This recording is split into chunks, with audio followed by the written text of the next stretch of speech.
Hi, welcome back TCS TV viewers. My name is Dave. And I'm Ev from the Camera Store.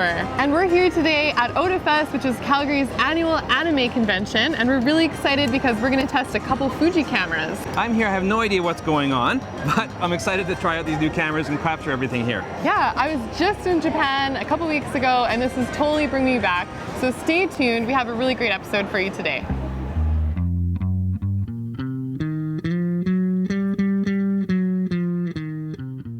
So I'm here today and I'm shooting with the Fujifilm X100F. It's a rangefinder style of camera with a fixed 35mm f2 lens. It's great for shooting street, great for shooting travel. Yeah, which is awesome because our very own Ron Bubnich, who you might remember from the live show, he's in Japan. He's actually flying back right now, so I'm going to get a chance to talk to him later on this afternoon. And we're going to talk about some of his experiences using the X100F. But in the meantime, while we're here at Ota Fest, we're actually going to compare the X100F to the X-E3 because you can get the same configuration with the 23mm f2.0 lens for around the same price point. So it's a really good comparison to talk about what some of the differences are with a fixed lens camera versus the mirrorless interchangeable. I sent my daughter free with my debit card. Oh my God, it's $4 for water. There are a lot of similarities between the X100F and the X-E3. For example, the sensor is exactly the same. It's Fujifilm's X-Trans 24 megapixel sensor, so the image quality on both is going to be excellent. Now, when you're comparing both of these cameras in the kits, the focal length is going to be the same. It's a 23mm lens on both, which is a 35mm equivalent, and it's f2.0. But there's some really important differences that you need to consider if you're deciding between the two cameras. Now, the X-E3, the most obvious difference is that it's an interchangeable lens camera. So if you are thinking about shooting different genres of photography, you might want to be able to change up your focal length. The other thing is the viewfinder. So the X100F has a hybrid viewfinder where the X-E3 only has an electronic viewfinder. It's still the same resolution, but you don't have that optical option that the X100F has. The X100F, what I really love about it and what's so familiar to me is one of my first cameras was this thing called the Konica Hexar, which a lot of people have never even heard of. Some people might not have been born when this camera was around. It's a little vintage. But it's very similar. It's a rangefinder camera with a fixed 35 f2 lens on it. Incredibly sharp, very subtle, very quiet, and an amazing camera to work with. Yeah, very beautiful design. And that's one thing about the Fuji cameras overall is they just have a really nice classic aesthetic to them. So I can see why if you like that camera, you would love the Fuji system too. Yeah. So one of the things that we all love about the Fuji cameras are the dials. Dials. And the X-E3 is no slouch. It has the exposure compensation dial right on the top, as well as a shutter speed option, and of course you adjust your aperture on the lens. Now it doesn't have the ISO option that the X100F has, but I don't really like that dial anyways because you have to lift and twist, and I find it kind of gets in the way. The X100F has a built-in 3-stop ND filter, which is great if I want to shoot wide open with this fantastic lens on a sunny day, or if I want to play around with some longer exposures. So one advantage that I have over a Dave today is the grip of the camera. The grip is larger on the front of the X-E3, and it also has this great little thumb rest on the back where the autofocus lock and quick menu button are embedded. All right, so something the purists are going to love about this camera is the functionality of it. From your aperture, to your shutter speed, to your exposure compensation, to even an old school ISO dial. It's fantastic. You can go as far as actually programming one of the custom buttons to be an ND filter. So it makes the camera and the whole experience very fun. So as I look at these adorable amigurumi crocheted plushes, I just want to talk a little bit about the touchscreen. Now with Fuji, unfortunately I have to say that the touchscreens seem a little bit laggy compared to Canon or Panasonic, and that can be a little bit frustrating in certain shooting situations. The other thing you have to be careful of is because the touchscreen is still active for your autofocus points while you're shooting with the electronic viewfinder, you have to be careful about when you're swiping to change those points, because the camera might interpret it that you're actually trying to open one of the swipe menus. Okay, these are just so cute. I think I'm gonna have to get one for Liam. I'm gonna get this guy. So Evelyn has a fancy touchscreen on her camera. This camera, a big upgrade to it is this joystick. And for me, I actually prefer this better. It's a little more tactile. It works better for me. When it comes to video, the X-E3 has a leg up. You can shoot in Ultra HD 4K video in either 24p, 30p, or if you're in Japan, in PAL country, you can shoot 25p as well. Something I really love about the X100F, it has a leaf shutter. It's pretty unique and it allows you to shoot very high flash sync speeds if you're outside, for instance. If I want to shoot f2 and still knock out the sun, it gives me the option to use flash with a much higher sync speed than most other cameras. It does allow you for very stealthy kind of shooting as well. It's incredibly quiet, you can barely hear it at all, perfect for shooting street. So one of the interesting features about the X-E3 is the automatic switch on the top of the camera. Say if you're traveling and you want to be able to hand the camera off to somebody else, all you have to do is flick that switch and you're going to get the scene recognition mode. Now Fuji's scene recognition mode is one of the best auto modes that I've seen. It does a really great job of analyzing your scene, even in high contrast situations. Good.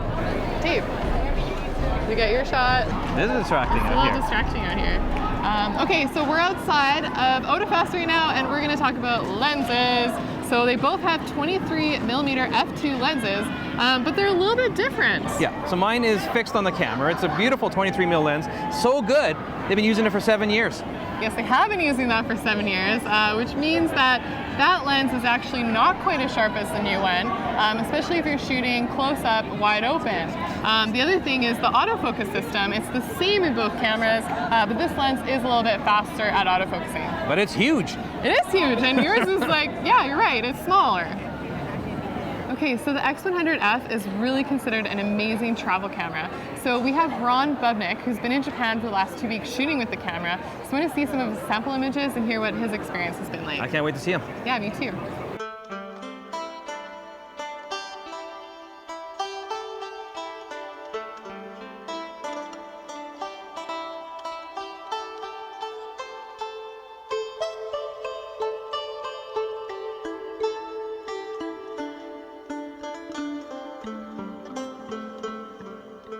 So you're back from Japan and we're at Ota Fest. It was a Fuji trip that we were on, and so you decided to pack light with the X100F. Right. And how did you feel about it? Well, all in all, I use this for the bulk of my shooting. I started the week with around 1,700 shots on the card available. Came back with just over 400 shots available. So I'm dreading what I have to weed through on this, though a lot of the stuff did look really, really good.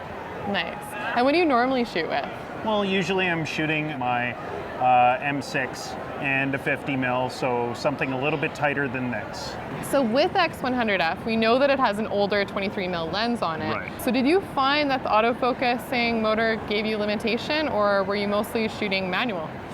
In certain lighting conditions, I did find that the continuous focus would begin to hunt, especially in the way that I shoot. Usually I'm walking towards my subject, so it needs to be a lot snappier in some cases. Usually I'd flip to manual focus because I do have a distance scale on the back. So for the most part, I did find that, yeah, I was running manual focus. You're a huge film nerd, that's no secret. You're actually shooting film a lot of the time on the trip. But when you're shooting with X100F, are you using the film simulator modes? I am. I'm usually a fan of Across, which I didn't admittedly shoot a whole heck of a lot. I found that I was drifting more on this trip towards Fuji's Pro Neg High, which reminds me mostly of Eterna that you'll find on the XH1. So did you find that you were shooting more with the electronic viewfinder or the hybrid? I found that I was shooting more with the electronic because I was getting really nice clean results from just simply using their peaking. Now I definitely noticed that when you were shooting this camera, people weren't really reacting to you that much, but when one of our compadres was trying to shoot somebody with the XH1, they actually got yelled at by a lady, and he was extremely noticeable. He looked like a pro to an unsuspecting, passerby. But when you were shooting, I mean, people were just kind of smiling at you. They were not even paying attention, and I think that's really important when you're shooting street photography. Yep. Part of shooting street is sometimes getting out of your own little comfort zone, getting up to someone's face and actually having a conversation with them because you do want to catch them in a certain type of light. Now, of course, we had the opportunity to go to Shibuya Crossing after we were a little bit socially lubricated after doing some karaoke. Yeah. And I know you interacted with those guys. They were skateboarding and they were hanging out. Yeah. But you're really getting in there. Yeah, I was getting in there and I was getting down and actually trying to catch tricks and what have you. And I'd very quickly go and show the person who was pulling off the tricks, look, this is the shots that I got, please keep going. Yeah. So it's like a combination of having your camera as an icebreaker, maybe doing some karaoke beforehand. Oh, heck yeah. And then being able to just and chat with complete strangers. Highballs. Yeah, yes. all the Japanese highballs. They're amazing. Yeah. And you're a good singer. No, I'm not. I'm horrible. Anyways. So now that you've been shooting with the camera for a while, you got Yep. to have it in Japan. Yep. Is this the camera that you'd buy? Totally, considering that shooting Leica can get prohibitively expensive, and I do need a 35 f2, this fits that criteria quite efficiently and in a very cost-friendly manner. Nice, yeah. So it's great for street photography, great for travel, and if you're doing that, you're not going to necessarily miss out on having the interchangeable lenses, so it's a really good option. For you viewers at home, make sure that you check Ron's Instagram account out, and if you're in the Calgary area, Ron's actually one of our Beers and Cameras YYC hosts, so you got to come out and hang out with us for a meetup. Otherwise, thanks again, Ron. I'm super glad that we got to go to Japan together, and I'm a little jealous that you got to stay longer. But I stayed in a closet. It was amazing. That's true. $19 Airbnb. Yeah, it was wondrous. All right, guys, we had a lot of fun shooting Ota Fest today with the X100F and the X-E3. I particularly enjoyed this sort of street style of shooting with this camera's capable of doing. The fixed 23mm I found a lot of fun, but kind of limiting. Yeah, no, I think if you're someone like Ron who's going to be doing travel photography or street, it's a great all-in-one package. But if you want the interchangeable lenses, then moving over to X-E3 is going to be a competitive option.